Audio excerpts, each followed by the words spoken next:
ಎಲ್ರಿಗೂ ನಮಸ್ತೆ. ನಾನು Geetha Nigangoud. Welcome to Geetha Nigangoud YouTube channel. So ಶುಭೋದಯದ ನುಡಿಯೊಂದಿಗೆ ಮತ್ತೆ ನಿಮ್ಮನ್ನು ಭೇಟಿ ಆಗ್ತಾ ಇದ್ದೀನಿ. ಇವತ್ತಿನ ಒಂದು ಶುಭೋದಯದ ನುಡಿ, ಕಷ್ಟಕ್ಕೆ ಹೆದರದಿರು, ಅಂಜದಿರು.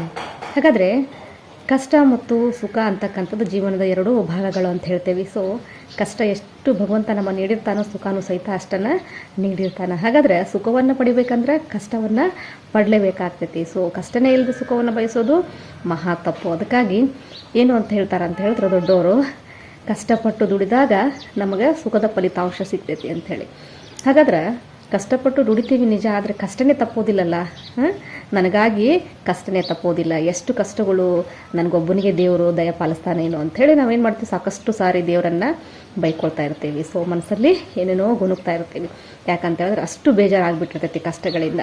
ಹಾಗಾದರೆ ಭಗವಂತ ಕಷ್ಟಗಳನ್ನು ಒಂದರ ಮೇಲೊಂದು ಕೊಟ್ಕೋತ ಹೋಗ್ತಾನೆ ಅಂತ ಹೇಳಿದ್ರೆ ಅದ್ರ ಉದ್ದೇಶ ಏನು ಅಂತ ಹೇಳಿದ್ರೆ ನಮ್ಮನ್ನು ಗಟ್ಟಿಗೊಳಿಸ್ಲಿಕ್ಕೆ, ನಮ್ಮನ್ನು ಸದೃಢರನ್ನಾಗಿ ಮಾಡಲಿಕ್ಕೆ, ನಮ್ಮನ್ನು ಧೈರ್ಯವಂತರನ್ನಾಗಿ ಮಾಡಲಿಕ್ಕೆ. ನಿಜವಾಗ್ಲೂ ನೋಡ್ರಿ, ಎಲ್ಲೋ ಕೂತಿರ್ತೀವಿ.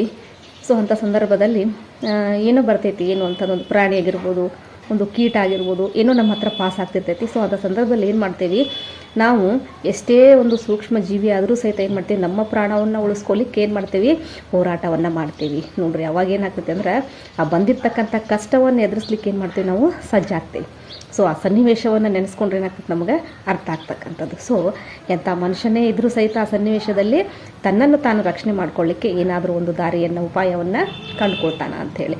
ಹೀಗೆ ನಮ್ಮ ಒಂದು ಕಷ್ಟದಲ್ಲಿ, ನಮ್ಮ ಒಂದು ಸುಖದಲ್ಲಿ ನಾವೇ ಪಾಲ್ದಾರರು ಹೊರತು ಬೇರೆ ಯಾರೂ ಪಾಲ್ದಾರ ಆಗಲಿಕ್ಕೆ ಸಾಧ್ಯ ಇಲ್ಲ. ಸುಖದಲ್ಲಿ ಪಾಲ್ದಾರರಾಗ್ಬೋದು, ಆದರೆ ಕಷ್ಟದಲ್ಲಿ ಯಾರೂ ಸಹಿತ ಪಾಲ್ದಾರಾಗಲಿಕ್ಕೆ ಬರೋದಿಲ್ಲ. ಸೊ ಅದಕ್ಕಾಗಿ ಏನಾಗ್ತದೆ ಅಂತ ಹೇಳಿದ್ರೆ, ಎಷ್ಟೇ ಕಷ್ಟಗಳು ಬಂದರೂ ಸಹಿತ ಅದಕ್ಕೊಂದು ಪರಿಹಾರವನ್ನು ನಾವೇ ಕಂಡುಕೊಳ್ಬೇಕು.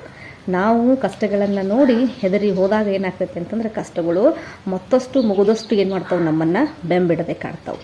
ಹಾಗಾದರೆ ಆ ಕಷ್ಟಗಳಿಗೆ ಒಂದು ಇತಿಯನ್ನು ಹಾಡಬೇಕು ಅಂತ ಹೇಳಿದ್ರೆ ಅದು ನಮ್ಮಿಂದ ಮಾತ್ರ ಸಾಧ್ಯ. ಅದಕ್ಕೊಂದು ಪರಿಹಾರವನ್ನು, ಒಂದು ಚೌಕಟ್ಟನ್ನು ಏನು ಮಾಡ್ಕೋಬೇಕಾಗ್ತದೆ, ನಾವು ಕಟ್ಕೊಳ್ಬೇಕಾಗ್ತದೆ. ಈ ಚೌಕಟ್ಟಿನಿಂದ ನಾವು ಹೊರಗೆ, ಅಂದರೆ ಈ ಒಂದು ಚೌಕಟ್ಟಿನಿಂದ ನಾವು ಹೊರಗೆ ಬರಬಾರ್ದು. ಬಂದರೆ ಏನಾಗ್ತೈತಿ, ಕಷ್ಟ ತಪ್ಪಿದ್ದಲ್ಲ ಅಂತಕ್ಕಂಥ ಚೌಕಟ್ಟನ್ನು ನಾವು ಹಾಕ್ಕೊಂಡಾಗ ಏನಾಗ್ತೈತಿ ಅಂತ ಹೇಳಿದ್ರೆ ಇಲ್ಲಿ ಆ ಕಷ್ಟ ಕಾರ್ಪಣ್ಯಗಳಿಂದ ನಾವೇನು ಮಾಡ್ಬೋದು, ಮುಕ್ತಿಯನ್ನು ಪಡಿಬೋದು. ಹಾಗಾದ್ರೆ ಆ ಚೌಕಟ್ಟನ್ನು ಹಾಕ್ತಕ್ಕಂಥವು, ಅಂದರೆ ಬೇಸ್ಮೆಂಟನ್ನು ಹಾಕ್ತಕ್ಕಂಥವ್ರು ಯಾರು ಅಂದರೆ ನಾವೇ ಆಗಿರ್ತೀವಿ. ನೋಡ್ರಿ, ಸೂಕ್ತವಾಗಿರ್ತಕ್ಕಂಥ ಒಂದು ಪ್ಲ್ಯಾನನ್ನು ಮಾಡಿಕೊಂಡು ಆ ಕಷ್ಟಗಳನ್ನು ಯಾವ ರೀತಿ ನಮ್ಮಿಂದ ದೂರ ಮಾಡಬೇಕು ಅಂತಕ್ಕಂಥದ್ದನ್ನು ವಿಚಾರ ಮಾಡಿ ನಾವೇನು ಮಾಡಬೇಕಾಗ್ತೈತಿ, ಇಲ್ಲಿ ರೂಪಿಸ್ಕೊಳ್ಬೇಕಾಗ್ತೈತಿ. ಅಂದಾಗ ಮಾತ್ರ ಏನಾಗ್ತೈತಿ ಅಂತ ಹೇಳಿದ್ರೆ ನಮ್ಮ ಸಮಸ್ಯೆಗಳನ್ನು ನಾವು ಪರಿಹರಿಸ್ಕೊಂಡು ಬೇರೆಯವರು ಸಹಿತ ನಮ್ಮ ಜೊತೆ ಖುಷಿಯಿಂದ ಇರಲಿಕ್ಕೆ ಸಾಧ್ಯ ಆಗ್ತೈತಿ. ಸೊ ಅದಕ್ಕಾಗಿ ಪ್ರತಿಯೊಬ್ಬರು ಸಹಿತ ಎಂಥದೇ ಕಷ್ಟ ಬಂದರೂ ಸಹಿತ ಏನು ಮಾಡಿರಿ, ಅದನ್ನು ಏನು ಮಾಡಬೇಕು ಅಂದರೆ ಎದೆಗುಂದದೆ ಧೈರ್ಯದಿಂದ ಏನು ಮಾಡಬೇಕು ಅಂದರೆ ಮುನ್ನಡೆಸಬೇಕು, ಅಂದರೆ ಮುಂದೆ ಸಾಗಿಸ್ಬೇಕು ಅದನ್ನು. ಸೊ ಅಂದಾಗ ಏನಾಗ್ತೈತಿ ಅಂತಂದ್ರೆ ನಮ್ಮ ಧೈರ್ಯನೂ ಸಹಿತ ಏನಾಗ್ತೈತಿ, ಇಮ್ಮಡಿಗೊಳ್ತೈತಿ. ನೋಡ್ರಿ, ಒಂದು ವೇಳೆ ನಾವು ಅದಕ್ಕೆ ಭಯ ಬಿದ್ದು ಏನು ಮಾಡಿದ್ರೆ ಅಂತಂದ್ರೆ ನನಗೆ ಆಗಂಗಿಲ್ಲ ಅಂಥೇಳಿ ನಾವೇನಾದರೂ ಡಿಸೈಡನ್ನು ಮಾಡ್ಕೊಂಡ್ರೆ ಏನಾಗ್ತೈತಿ, ಮುಂದೆ ನಾವು ಏನನ್ನು ಸಾಧನೆ ಮಾಡಲಿಕ್ಕೆ ಸಾಧ್ಯನೇ ಇಲ್ಲ, ಅಲ್ಲಿಗೆ ನಮ್ಮ ಲೈಫ್ ಎಂಡ್ ಆಯಿತು ಅಂತ.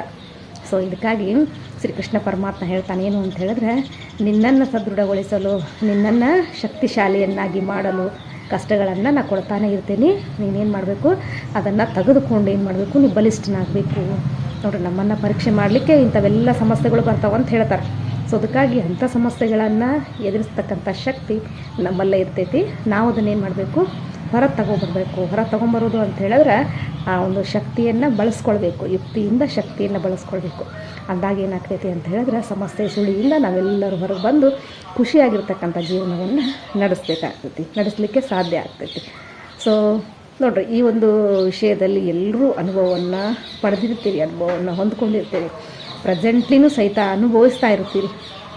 ಫ್ಯೂಚರ್ ಆಗಿರ್ಬೋದು, ಪಾಸ್ಟ್ ಆಗಿರ್ಬೋದು, ಪ್ರೆಸೆಂಟ್ ಆಗಿರ್ಬೋದು, ಮೂರೂ ಸನ್ನಿವೇಶದಲ್ಲಿ ಪ್ರತಿಯೊಬ್ಬನು ಮನುಷ್ಯನೂ ಸಹಿತ ಬೆಂದು ಹೋಗಿರ್ತಾನೆ. ಸೊ ಅದಕ್ಕಾಗಿ ಅದೆಲ್ಲ ಸಮಸ್ಯೆಗಳಿದ್ದರೂ ಸಹಿತ ಖುಷಿಯಾಗಿ ನಗ್ನಗ್ತಾ ಆ ಒಂದು ಸಮಸ್ಯೆಗಳನ್ನು ಏನು ಮಾಡಿರಿ, ಮುನ್ನಡೆಸ್ಕೊಂಡು ಅವುಗಳನ್ನು ಕಂಟ್ರೋಲ್ ಹಾಕ್ಕೊಂಡು ಅವುಗಳಿಗೆ ಒಂದು ಇತಿಯನ್ನು, ಅಂತ್ಯವನ್ನು ಹಾಡ್ರಿ ಅಂತ ಹೇಳ್ತಾ, ಸೊ ಮತ್ತೊಂದು ಶುಭೋದಯದ ನೋಡಿ ನನಗೆ ಮತ್ತೆ ನಿಮ್ಮನ್ನು ಭೇಟಿ ಆಗ್ತೀನಿ. ಅಲ್ಲಿವರೆಗೂ ನಮಸ್ತೆ.